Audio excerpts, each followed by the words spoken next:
Lingi na salanga na kukakateo mabe na kubuya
pour la gloire de Dieu. Acclamez pour la gloire de Dieu. Son beauté na kombo na Yesu Masia. Nzambe ya pambola bandeko batu ko défiler liboso pona ko yembela ye. Nyonso balekaki ezali makabuku te pona Nzambe pona ko saela ye. Nzambe a récompensé moko na moko na lingelekaki na modération na le sambo. Éternel notre Dieu azali Nzambe oyo aibi ko kanisa bato balokaka ye. Amen amen. Et na peso sumbote na kombo na Yesu Masia na taisi bolimo na ngai pa na yo parce que Nzambe atalisi biso ke tozali parmi bato yo to ponami pona kozala bato bazana pema na tongo lelo. Amen amen. Balinga mosusu ba kutani na tongo lelo te ba kutana liwa ba problème makasi menga na yo to kutani na ngonga pona kozala pema na pomo tike Nzambe akumama. To ki témoignage ko te pa mama. Maman linga lobake avion ebungaki tano ba komina nzela bazomona Kinshasa te ba umelaki na kati ya ku mitungisa mais Nzambe aye kosala ke ba mona nzela likolo ezaka bongo makambo ezaka ebele ya munde moni aye kotelema liboso pona kotémoigner Nzambe na ye lulenge alunguli ba problème makasi za liboso surtout ce que ça voyage avion omoni bato bandi koswa na bango na bango ezaka mabe makasi ezaka sinya mabe parce que tant avion ekendaka likolo soki bomataki na bakanda na baproblème ezaka malamu te mais Nzambe abatelaki akomi susu na mboka na ye na libota na ye na kati na famille na bango chrétienne tilaki Nzambe akumama yango toki suko zokisa lokumu na bakobeta maboko mpona lokumu na kolisa mosila vraiment tozomanda siko mpona kopesa mateya na biso liboso tilaki Nzambe adisposer yo motema na yo bibizo bake bato ya nzoto bakomprenaka makambo ya molimo te il faut kozala un homme spirituel mpona kozwa makambo ya Nzambe. Donc soki oza kaka na nzoto boye okocomprendre te il faut lobaka Nzambe pesanga mpe molimo na yo esimbanga mpo ke maloba oyo bakoteya lelo ezwa bisika na kati na ngai tokobelisi likambo etali. Nous pouvons apprendre à penser selon la Bible. Nous pouvons quand même apprendre à penser selon la Bible. Tokoki koyokola kokanisa lolenge ya makomi. Apprendre à penser selon les Écritures. Apprendre à penser selon la parole de Dieu. Amen, amen. Apprendre à penser selon la Bible. Koyeba, koyokola, pona kokanisa lolenge Nzambe akanisaka. Lolenge maloba na Nzambe ezoloba. Amen, amen. Dans les combats spirituels, il faut que le combat spirituel c'est un combat à ma pensée. Bible est clair que mutu azalu lenge ya ba pensée nae. Tout ça ka ndenge to kanisaka, ndenge e mona na kalibanda. Mutu ya mabe nae nde atali saka libanda. Avant mutu abo ya asa eloko mabe akanisaki ya mona kati nae. C'est pourquoi makanisi zali base ya vie, base ya comportement ya mutu. Lenge okanisaka nde base ya comportement na yo. Soki okanisaka mabe, okobanda kotaisa pe makambo ya mabe. Amen, amen. C'est pourquoi Satan ayokola makambo oyo. Ayebi pona kosala ko dérouter, ko combattre, ko longa ba na Nzambe, il faut ko lakisa bango lukuta. Ko pesa bango lukuta, bakanisa ke lukuta e komi solo. Kulungula bango solo, ko pesa bango lukuta. C'est pourquoi Yesu azoba ke Satan azali tata ya lukuta. Alléluia, alléluia. Satan azali papa lukuta, ye musana ye kokosa. Soki otanga koya akosi lukuta, soki otie makanisi na yo na lukuta, yo pe okwei na lukuta. Amen, amen. Na koyi biso likambo moko, il faut toyeba kokanisa lolenge ya vérité. Parce que la Bible c'est la vérité. Na kati ya mokili, toyebi ke mutu oza koza na opinion na ye. Mutu oza koza soki totuni ata likambo moko songolo pakala awa, toko telema yo opesi opinion na yo nga mpe napesa ngai ye mpe apesi ya ye. Mais vérité ezalaka mibale te. Vérité ezala bonne.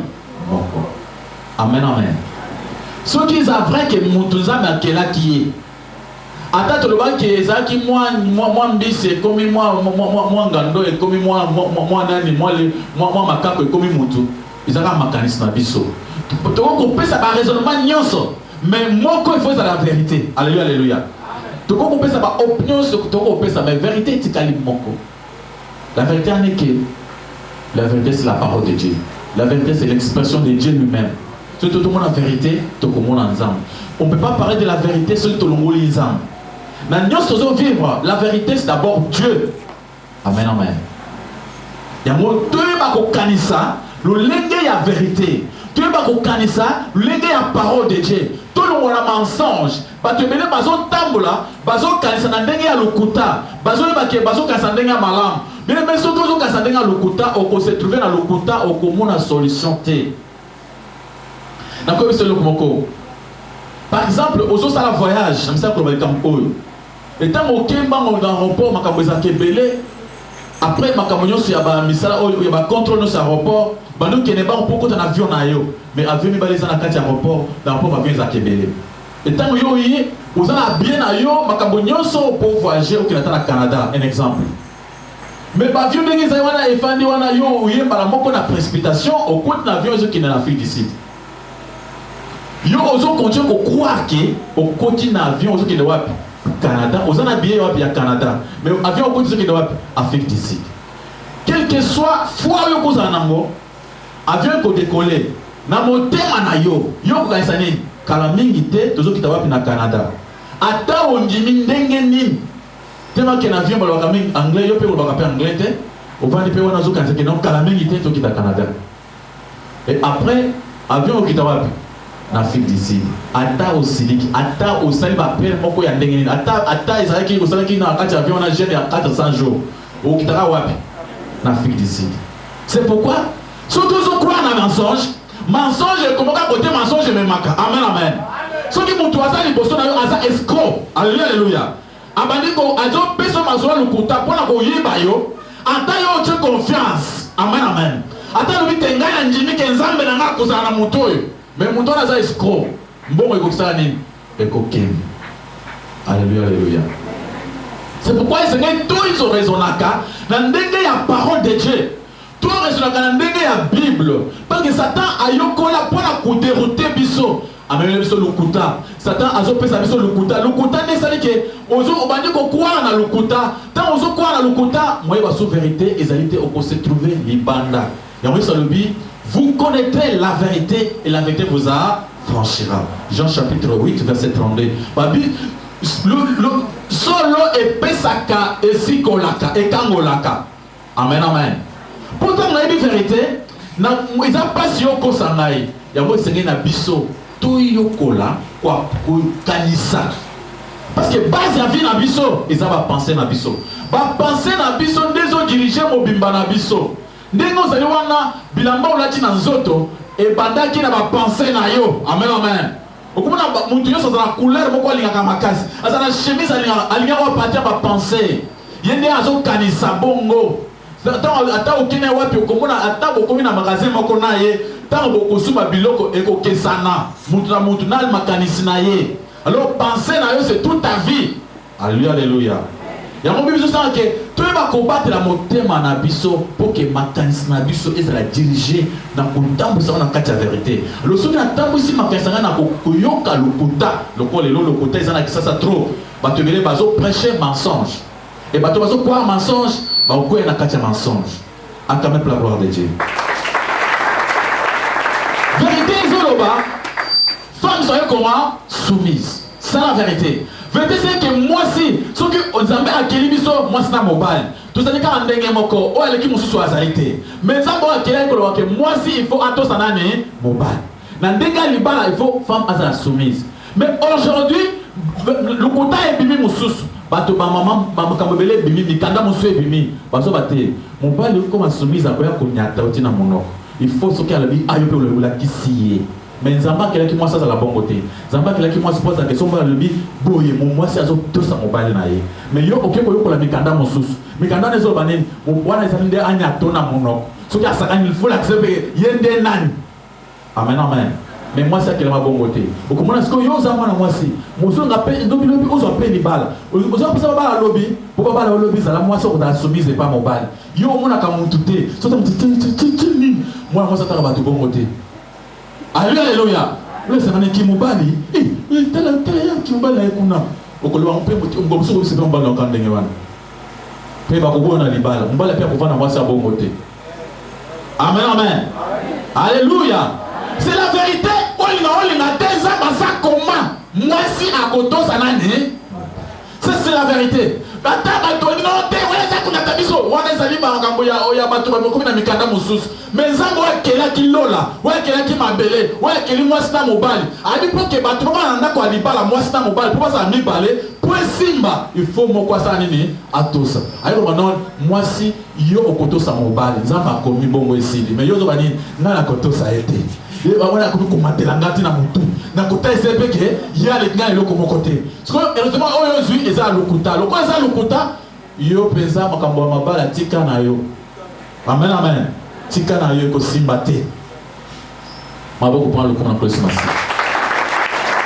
mais esenge toyeba kotambwisa makanisa biso selon la vérité pamba te bato beye batelemi na mikanda mosusu baprêche mensonge nzambe azoloba na vérité alobi mwana po akende liboso po apambolama amona esengo aumela na mokili esengeli ahonore banani baboti mais mikanda mosusu bakomi lelo ebimi na basekte mosusu balobi te baboti mingi baza bandoki kumeka kohonore ye te soki honore ya kosala nini akolia yo alo fo kozala keba na bango mbala moko yo otosi wana mbala moko ata okosambela ndenge nini okobanda kosala marche arrière. Pourquoi? Parce que yo oboyi koto sa vérité nzamba saloki. Alléluia, alléluia. Maboko makasi parole kuna kolesi masi. Lisalobi okoyeba vérité, vérité kosikola yo. Mon frère, ma sœur, le nom bato mosusu bazi nokoyeba vérité te bata na kati ya mensonge, na kati ya mensonge. Mensonge ezali ténèbres. Pourquoi ténèbres? Le nom bato mosusu babimi. Amichaka parce que azui ngolu ya côté ya. Alobi ke ngai nde nzambe na bino. Bien-aimé, vérité, yebani ke ekelam, ezaka ekelam. Dengue soli biso azaka bekelam. Amen amen. Mukeli moko azaka te, mukeli biso azali Yesu mase otozo mwana miso te. Amen amen. Mais soki mutu moko aye le azi courage, abandi côté yo alinga akosa lukuta. Adita yo soko za problème, zoka photo na ngata photo na ngamba moko okobika, ya komi nani? Akomi nzambe. Yo komi soko ozi problème, ozi photo na yo tali. Ah, Moussa na nzambe. Ah, l'homme de Dieu. Balamoko à ce moment-là, on a dit quoi adorer Moutou. Et dans ma canisa lokuta, Balamoko qui a déjà des problèmes avec Dieu, porte en faire les fondements pour nayo. Ata, vous avez confiance nini. Amen, amen. Ata, vous dites, ya l'équipe ango. Vous comme on a Moutou à Moukili, à l'équipe à Tomosus. Vous dites, on passe à la biso, à l'équipe ango, non, c'est la Munguya. Nguya wana ya koko na ye, ou bien à Tamasina Bango. Pour Nguya, vous n'avez pas dans ya, Zam. Oui, Nguya, je crois les voitures, c'est outil. Ouais. Vous allez croire lokuta à la place à l'Ilia. Vérité. Et c'est que la personne doit croire en vérité. Tout dit que vérité, c'est que tu écris. Amen, amen. Il y a un mot pour t'amener dans mon canal. Il y a 2 Corinthiens chapitre 4, chapitre 10. Il y a 2 Corinthiens chapitre 10, verset 4 jusqu'à verset 5. Et qui te dit qu'on aurait parole de Dieu. 2 Corinthiens chapitre 10, verset 4 à 5. Batangi na Congo na Soumasi. 2 Corinthiens chapitre 10, versets 4 à 5, nous lisons au nom de Jésus-Christ. Amen.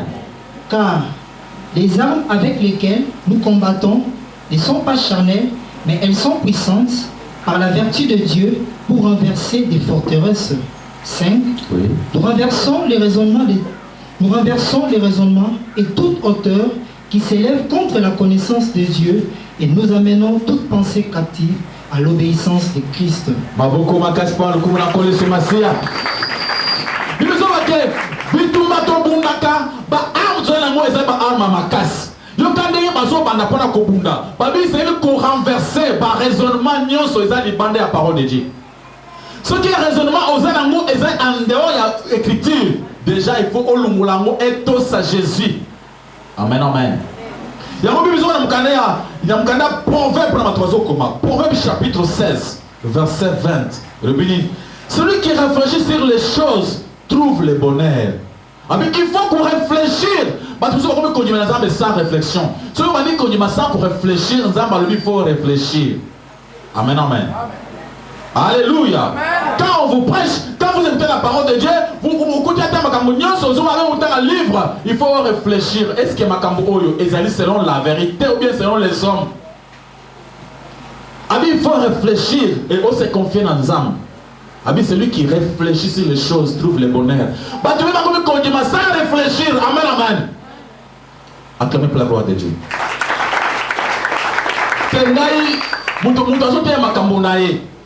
Bible est clair, la vérité en est qui Matthieu chapitre 6, verset 1 à 4, les Olobani. Ce ça bolam. Amen, amen. Batu ba mona te, c'est un secret. Kobeta tango te, so lingo sunga batu. So lingo sunga ta ba bola kobeta tango te, c'est ça la vérité. Mais yo kasko le kota ezolo bani. Batu so misi mikanda na bango. Pona kozo espia batu. Il faut se mettre en pesa bango au béni ba cameraman. Bazo filmer les ozo pesa bango. Pour batu ba mona ke yoza malam. Nzamba lobi batu ba ye bate ngande nzambe na ye. Amen amen. Okomwa lelo batu musu même soit disant basay nzambe. Aya ke tala mon malade dans l'hôpital a même caméra. A combien il t'attend malade a pesa mbote malade olai nanzala. Albi oui na la nanzala. Nzoma mikate olia. Cameraman tala ni na zo pesa mikate. Cameraman na zo mikate wana. Maman parce que moni olali nzala mikolbe lelo na pesa mikate olobini. Tenzamba pambola yo ozalim sanzamba monene yo leki bango parce que kopesa nga mikate. Amen amen. Bible zo bake muto akosala bongo azali muto a satana. Tanga na mukanda Matthieu chapitre 6 verset 1 à 4.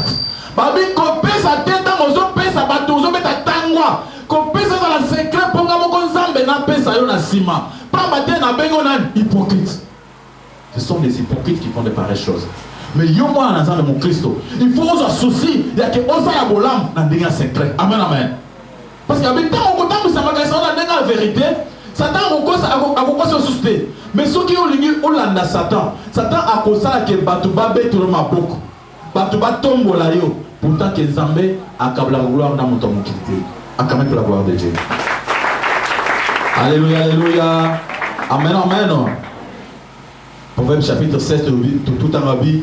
L'homme, Proverbe chapitre 23, verset 6 à 7, lobby, Moto azalulenga makanisinaye. Ndego zaliwana ozalulenga ndego kanisaka. Makanisio zo kanisa. Ya monde zo komayo. Ya mom atena ngazake to raisonnaka na ndenge ya Bible.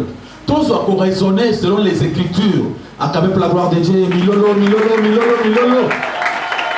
Cherchez à raisonner selon les Écritures. Mukolomoko, un prophète Élie a un problème. Vous voyez que le prophète Élie a belaka moto. Sont dans le candidat 1 roi chapitre 18, au continent chapitre 19, au comment l'histoire dans Zoloba. Prophète Élie a chaka tembe na ba prophète ya Baal. Si ma kocha ba ngo tembe, biso ba ke prophète Élie ba belaka ba singa ke le boso albaka ke mula ekonoka te pendant 3 ans et demi. Et ça me kande ngalobaki. Ba tu ba kamwe ba bité muto azanzamba solo. Baki ami balé, bache tembe, alors bi moule so kono kalelo, moule sani ni enoki. Baki ya tembe muso lobi, bobe la moto to kobe la moto likolo moto ekita, tout à entre ngana bino bana ba corriger. 450 prophètes de Baal, ba sala prière du matin au soir, moto pelaté. Tango Eli a telemi pour na contrôle bango, abi bozo sumai bocha na kati tombeli. Ba to zo sunan mai bacha na mai 7 fois. Mais Eli a kocha le boko likolo. Nano assemblée te moto sanini épée. Acclamez pour la gloire de Dieu. Si maman comme oyo bato le bien, Elia za nzamba solo. Bato ba tchemi tu nasabi te nzambe loko ya ina mukilo azaite. Bato se acclamer. Na roi Akab habite solo. Eli aza n'importe qui te, aza na nzambe solo. Bato se bandimi te nzambe ya Eli aleki nzambe nyos. Mais meilleure histoire. Tant bando qui va continuer la réunion. Isabelle Wazaki moi c'est roi, moi c'est Anani Akab, Wazaki Mokoza, 450 prophètes de Baal. À côté d'un roi, la réunion le binon. Qu'est-ce qu'il faut faire pour le quoi Israéli? Eli Makabouyon soit Kanisaka. On zamena yebisaka, oya Kanisaka ne salamaka. Et c'est que tout le monde par raisonnement, oya Kanisaka, il y a positivité, tout peut c'est négativité. Amen, amen. Pour la colonne Eli, il faut que nous makambu ya malamu wa Kanisaka wana, qu'on pèse ya mabe. Nebalbi, Eli eza muto kumulele na ba arme te, soko na ba arme kolonga ete. Soko na ndenge ya britate kozonga kolonga Eli te. Pona kolonga Eli, banda koyoko lise makambu mususu. Koyela exeke abanda kolongola raisonnement na ye na makambu oyo azo kanisa. Akanisa oyo biso tozo pesa ye. Amen amen. Na mukande na 1 roi chapitre 19 na premier verset. Biso bake mwana mwasi oyo wen akomaka mukanda pamba. Akomi mukanda alobi o Eli toyoki basango nyonso makambo yo utiko sala. Ça veut dire que bambula nyonso yo pekisaki enoki wana tonjimi yango. Toyoki ndenge o bakasa seka prophète de Baal bakufi tonjimi wana. Mais nazo biso Eli lobi na ba héros na kusala yo kaka ndengo sala ki bangwana mutu na zo katana mais nzambe déjà ceux qui bazanga ba condamner ata ba kusala ba kusala déjà basala déjà mais yo déjà yeba ke lobi na ba RO mutu sa nini e katana bien aimé mutu zo pesa mukanda za soldate un cavalier mu batuka batambola kana nzela amen amen ale kikongo awe pa Eli o pa na biso e pa Eli azali azate o aza akuti mutu musana na ye zo mukanda o pesa maître na yo atanga makamba komelie. Bien même mon temps comme Canada reine, attaquer ma soldat à porte tête, attaquer la table, à sécurité mon côté. Mais tant Eli a bandit qu'au temps à Mukanda, a quand même la gloire de Dieu. La Mukanda pour m'aider, la Mukanda pour m'aider. Eli a bandit qu'au temps à Mukanda, a fourni Mukanda tant oh Eli, lobby, na makaka na ngonga oyo, na kusala yo kaka ndengo saraki bango. C'est-à-dire, bazambe bali bisanga kaka ataba ko manga promesse mais pour na yolopi c'est fini. Ce que ça n'a pas tu akolaka olaki bon makambo babuma kinga sange na la kate. Il faut déjà se préparer pour que lopi na sa nini na kata yo mutu. Yo kamukanda. Bamoke li alobi oh il faut baza la base déjà. Il est même na porte à simandako. Avec moi na mzambe tokima bazoka ta mutu. Avant qu'on camise. Bien aimé, il n'y avait personne dehors. Alléluia, alléluia. Il a habité le collège, il a croire que non, il a entouré. Bien aimé, Nzambe Oyo Abeli Moto Likolo et Kiti. Est-ce que à quoi vous avez besoin de mandater? Amen, amen. Babi Eli Abandimban, ce qu'il pensait. Tangarana, dans 1 roi chapitre 19, au Komona Eli Abandimban. Tant il a kimi, Alembi. Avec moi, yo zonga pas na bilmo comme l'église abou bien. Mais mettre la vie dans tout ça, tu connais son de ça comme ba okate son mutu. Yo kima. Mais soda moko na sima azate. Eli abandi ko kima ba. Eli akimia comme quelque part quoi ya limité na levi. Nzambe buma tangai. Il faut commencer à souliwa. Derrière, il n'y avait personne. Amen amen. C'est lui qui pensait que bazo ça ni bazolanda ye ndenge bandoki basalaka biso ndoki akopesa ndoto moko boye ndoto wana ya kokazaka yo kobonga te. Amen amen.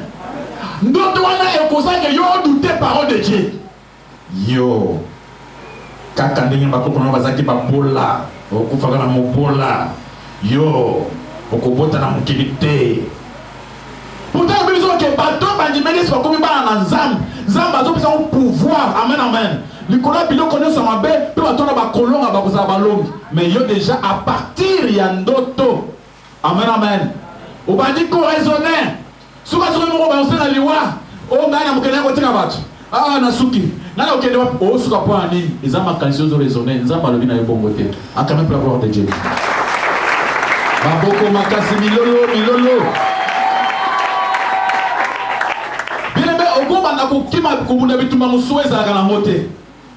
amen amen. Vous raisonnez ma bête, par raisonnement na yo, le coup l'autre qui d'autre wana, au ce qui m'a eu pourquoi quoi il n'a pas dit ça c'est fait on a dit. Aux autres pour dans mon pépé n'a beaucoup. Bitumba izanga tina. Mpesa le guerre ouais moto la ça musique. Faut pas prier comme ça. Moi dans Zambie il faut que bunda oyibini nozo sala. Amen amen. Il faut dire que identité moi en Nzambe. Moi en Nzambe azali oyo aza prince, aza princesse, azali moi na roi, azali moi na mokonzi, azali kola pouvoir nyonso ya ténèbres, pouvoir mon côté et ko dominer yo. Ezala bandoki, ezala banani. Et l'autre mon côté ko nya tayo sans autorisation nani ya Nzambe. Mais pourquoi obangaka? Akame pour la gloire de Dieu. Vous connaissez la vérité et la vérité vous affranchira. Si vous affranchez, vous serez réellement libre. Amen, amen. Alléluia. Vous allez mettre au contraire que c'est pas dans un bec. Tout le monde raisonner dans le lingue à ma lame. Tout le monde transformer ma canne na biso. Tout le raisonnement où il y a ma kambo zangatina. Wana mutangi na biso. Azozwa mukanda ya Philippiens chapitre 4 verset 8. Philippiens chapitre 4. Au comment le lingue ni nzamba li to raisonnable. Ulenge nzamba lingi okanisaka la mukana pongi bene mais uzona pongi boyo kopesa ngape ponga pena la koto la mukana pongi tala yoka mateya oyaki na ndako na nzambe pona koyoka mateya nzamba kusunga yo zaka oyemba ka kitoko zambela ka makasi mais prier bazo bane koteya boyo la na pongi wana eza zéro Il faut que matin ndelo kwa liboso na kati ya makambo nzambe. Batangi Philippiens chapitre 4 verset 8. Philippiens chapitre 4 verset 8. Nous lisons au nom de Jésus-Christ. Amen. Au reste, frères, que tout ce qui est vrai, tout ce qui est honorable, tout ce qui est juste, tout ce qui est pur, tout ce qui est aimable, tout ce qui mérite l'approbation, ce qui est vertueux et digne de louange, soit l'objet de vos pensées. Alléluia. Acclamez, acclamez pour la gloire de Dieu. C'est mon frère. Vous allez avoir la probité quand vous allez prêcher. Il faut que vous soyez présents, tous travailler ensemble. Amen, amen. Au reste, que tout ce qui est vrai, il faut avoir des pensées comment? Vrai. Tout le monde penser négative. Où est-ce que vrai? Nous allons vous dire bongi. Allah ali abano kanisi. Okomona kana etvandi boye. Oh moto ndako bandiko zika. Siko na kusana nini? Na kusana na kina porte wana na bengi mwasi na na bengi bana nga tokimi siko ba vaser baziki tout tokimi. Le raisonnement wana et il a bamba dans les vides. Amen amen. Ba penser à ma paix. Alléluia. Mona mutu akoche na mutu kabaki na mutu na bis. Comment on va qui va frère ici? Bah tout du tout. Bah tu vas couper, tu vas na ponzi. On a pas pensé ça vrai. Ouais, on va penser à ma paix. Et ça honorabilité. Amen, amen. Alléluia. Maman pourquoi il a un habit? Papa n'a jamais proposé de combattre. Asini mwana ataka mwana mwana kumuta mwana au bébé akofi. Abandi kolela mwana ngaye bato baye basimina maboko batambisa ngai mama kufesi mwana toke na hôpital bachi mwana na mort. Raisonnement ya bongo eza raisonnement ya démon. Amen amen. Parce que bakamu yozo raisonner ko koma. Alléluia alléluia. Tellement qu'on zo raisonner ko benda mubu. Ukasika lokola bla ko mwana pe akofi. Na utulu ba ya solo ni ko ba ki ya solo. Ko ba ka solo ya bato bakofa ba ka solo musu bakofa. Amen, amen. Habituellement, tu as tout un raisonnement, il y a vrai, il y a pire. Vous allez honorable. Pensez, vous allez juste. Pensez, vous allez pire. Vous allez louable. Comme on a boyé, moi, on a attendu à réussir. Le bien, pas pour la mi-paix. À combien de temps, ministre, on a boyé? Ils ont mabé? Alléluia, alléluia. Mon abana na boti bakokola bango nyos bango nyos bakokola bien ngande mutu bango bakunda ngai parce que normalement il faut ngai na bango bana bakunda ngai batika pe ko sa vie na bango na mokili ezama be yo zolo ta okunda bana comment. Amen amen.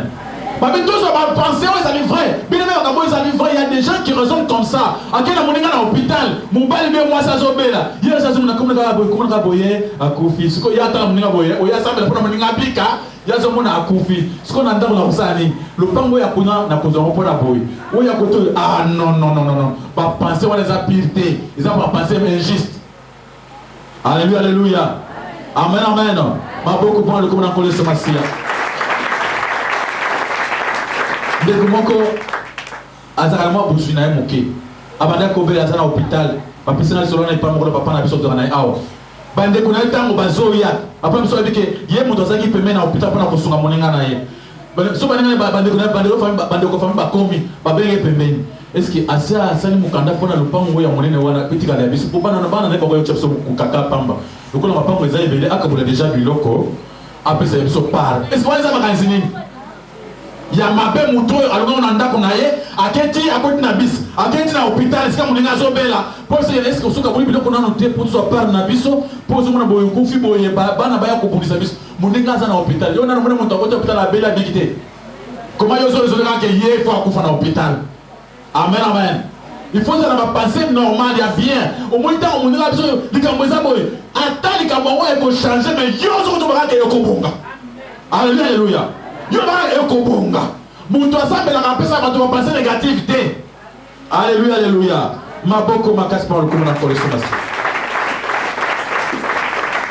Babi tout ça penser moko ya malam. Babi ba penser aux ali aimable, admirable. Il faut qu'on raisonne makambo ezali admirable pour que ce mutu soit yo kiango ezala malam. Alléluia alléluia. Ok, ça m'a levé malade, je m'avais dit qu'on a moqué avec les autres, yo ce que c'est aux organismes. On m'a écouté na qui ça écouté partout donc raisonnement ya ndoki. Yo faut raisonner que malade wana et aussi la côté ezali bato ko ça nemi ba ko pique. Yo faut que tu penses makambo ezali ya bien. Amen amen. Ou raisonner que au réussir vie na yo. Ou raisonner que mutu moko ko esa yo te. Pour ça balobi ba ko position c'est ba kolonga yo. Mais tant que tu ko kanisa ke ba kolonga yo, ce n'est pas bon. Maboko makasi pa le komona ko esmasia milolo. Dans Mukanda ya Galates chapitre 5 verset 22, on nous parle des fruits de l'esprit. Dans les fruits de l'esprit, on voit l'amour. Ce qui prouve que mon toit est dans l'ensemble. Et ça va partir à raisonnement. Amen, amen. Ce qui osent un raisonnement à koyina. Alléluia, alléluia. Makansa koyina. Yo ina kabatu musus. Oli ya batusu ba progresser te. Ils allaient ma penser à bondoki.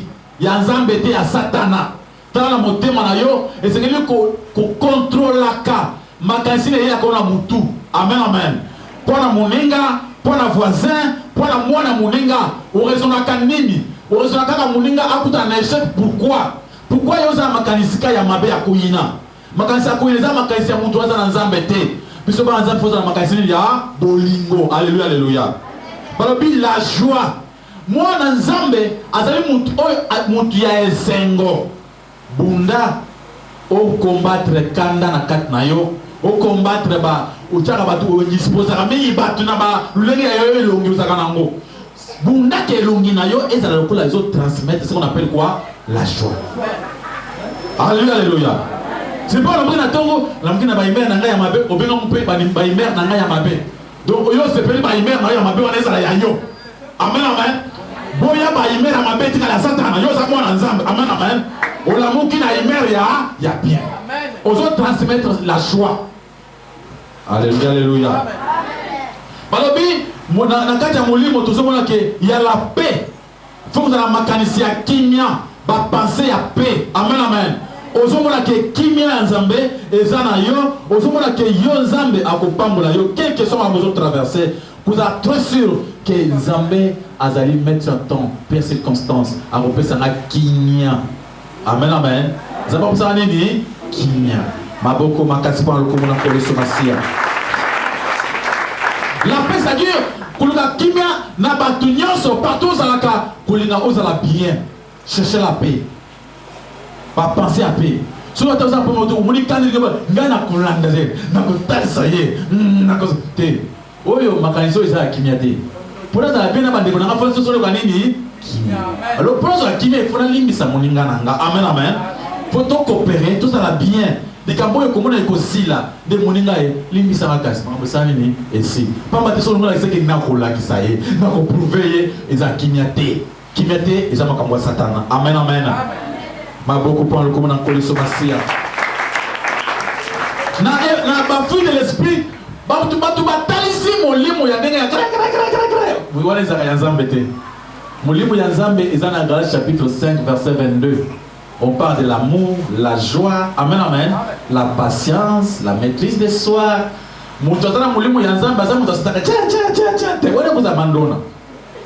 Alléluia, alléluia. Molimo ya nzambe, okomona mutona comment la maîtrise.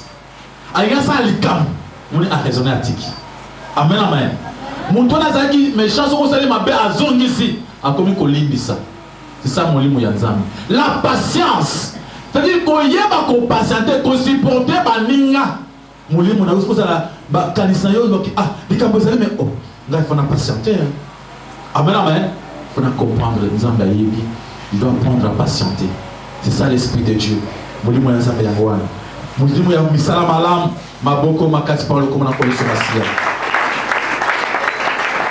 Alléluia, alléluia.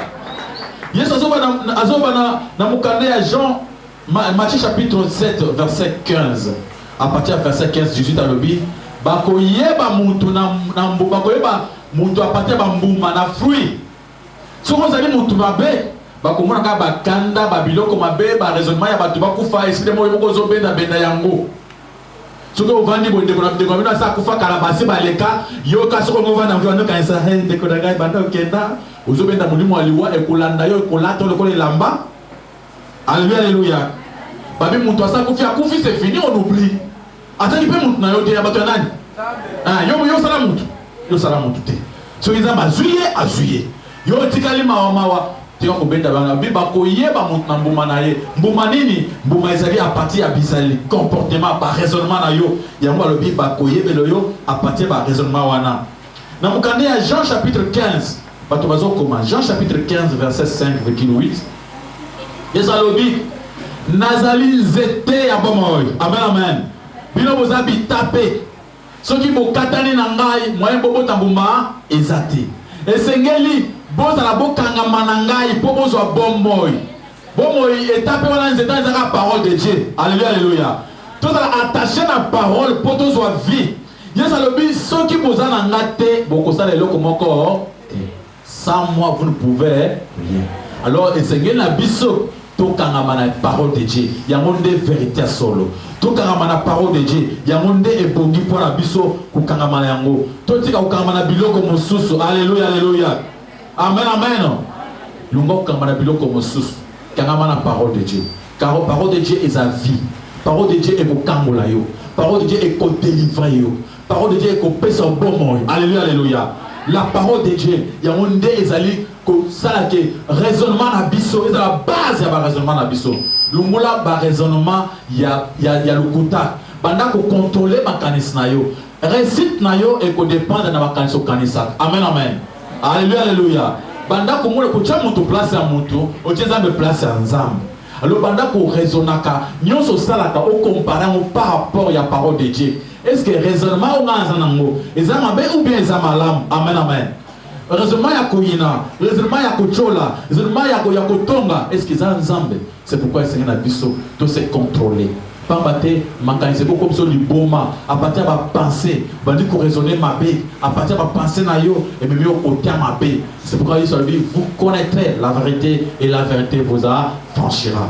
to vini kambulelo kambuya koyeba ko kanisa selon la parole de Dieu amen amen montunyoso aiba ko raisonner selon la parole de Dieu to vini esengé na biso tout raisonner tout cha base na biso ya makanisi ezala selon les écritures koyeba ke makanisi ya nzambe eza likolo ke awo ya biso totala te ndenge bato basolo mokili mais totala te mikanda bakome na mokili mais to croire surtout na parole de Dieu alléluia alléluia na makambo nyonso mikanda bakome na mokili isika ezoboya parole de Dieu sotika na kati ya parole de Dieu parce que parole de Dieu c'est la vie yango nde epesaka bomoi yesu nzambe wakeli biso aza vrai nde base ya vérité tokangama na liboso na ye lokola vérité pamba te mensonge ekoma biso na kati ya liwa maboko makasi mpona lokomo ankolo simasia milolo milolo milolo milolo beta milolo mpona lokomo ankolo simasia ok nzambe apambola yo yango nde ezalaki mwa lite ya mpona lelo banda kobondela komitia na maboko na nzambe ke éternel des armées asunga yo pour que vraiment maloba oyo epesa kimia na kati na yo tobondeli na kombo na Yesu Masiya sambela ke nzambe amitasi na bomoi na yo sambela ke mawali boko na nzambe esimba yo eprotege yo ozobondela na kombo na Yesu Masiya Éternel notre Dieu tochebana na boko na yo tosengi ke nzambe pambola moko na moko oyo atikaki makambo na ye ayaki koluka yo pambola moko na moko nzambe na malte oyo batikoyoka poke boko kosalela nzambe kotya en pratique koyeba kodiscerner ke nyonso bango bazali euti obele epai na yo ke nyonso bazosala euti obele epai na yo tobondeli boye na kombo na Yesu Masiya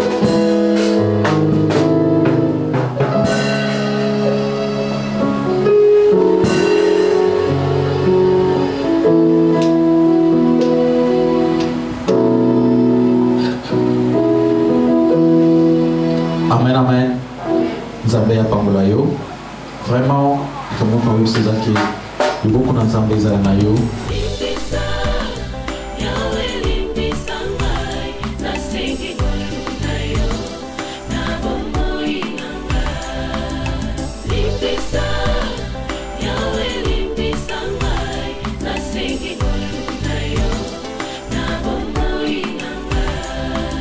malamu nalingi na salanga na